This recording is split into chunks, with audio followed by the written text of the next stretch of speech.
Nō rere te iwi kei te rere peta tonu mai ngā whakaaro o te hapori whānui ki tēnei take nui mō kiwi iau. Me te aha kātahia noa kiwi iau ka whakatakoto whakaaro mai.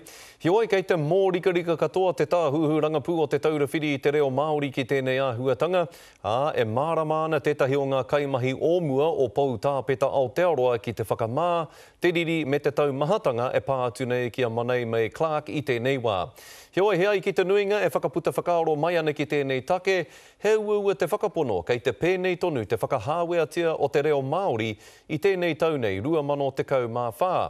Ina rā hoki te pōhehe, kua neke whakamua tātou. Kia ora, Tolls here.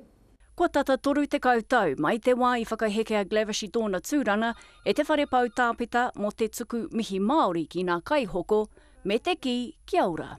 E tino pauri nau i tēnei wā, kia haere tonu tēnei kaupapa te haka kore take i tō tātou reo.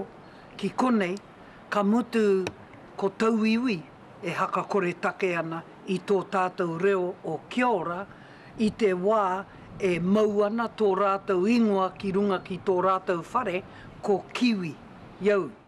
Oh, he take o horere no te mea kua whakaaro te motu, kua tauke tēnei mihi a tātou ki te ao whānui. Kia ora and have a great flight. Kia ora, good evening. Ai Marika, he mihi ka rongoa ka ki te whānuitia. Kua tuku whakapāha ki te hunga kua noho ārita ki tēnei take e te kai whakahaere matua o Kiwiau, a Norman Mark Graf. Me te aukati atana kamupene, e te mihi Māori nei, kia ora. I tuku kōrero tuhi mai kia mātou o te karere, e te kai whakahaere matua o Kiwiau. Ko tāne whakapono ana, he kia ora noiho, te ki a te kōtiro ki ngā kaihoko. He oi kāre o ti iaia, nā rārangi kōrero, ka tohua mā ia kaimahi. Ko te ki a tētahi kaitohu o Kiwiau ki te whānau Clark a waia nei. I accept it if she's speaking to her friends coming in, but not as, somebody new coming into my store. Koe nei te rārangi kōrero, ka tuku ki ngā kaimahi e Kiwiau, hei whai mā rātau. Kai roto hoki te tohu, me mihi ki te kaihoko me te mene pono nei. Ko te kōrero a tētahi atu kai whakahaere matua o Kiwiau ki te whānau. At the end of the day, I've got a lot of Asian staff that work for us. If they all started greeting my customers in Mandarin, I would have issues. So we pretty much do have one speech in one language that we try and, enforce.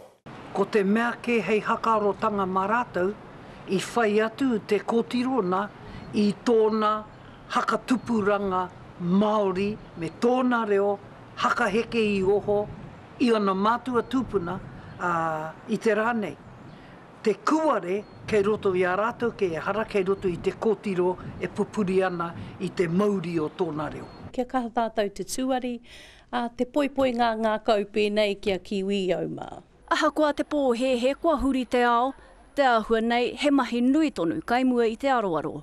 He mahi anō pea mā neira, te haere ake ki a Kiwiau, ki te āwhina i a rātou. Pea ata Melbourne, te karere.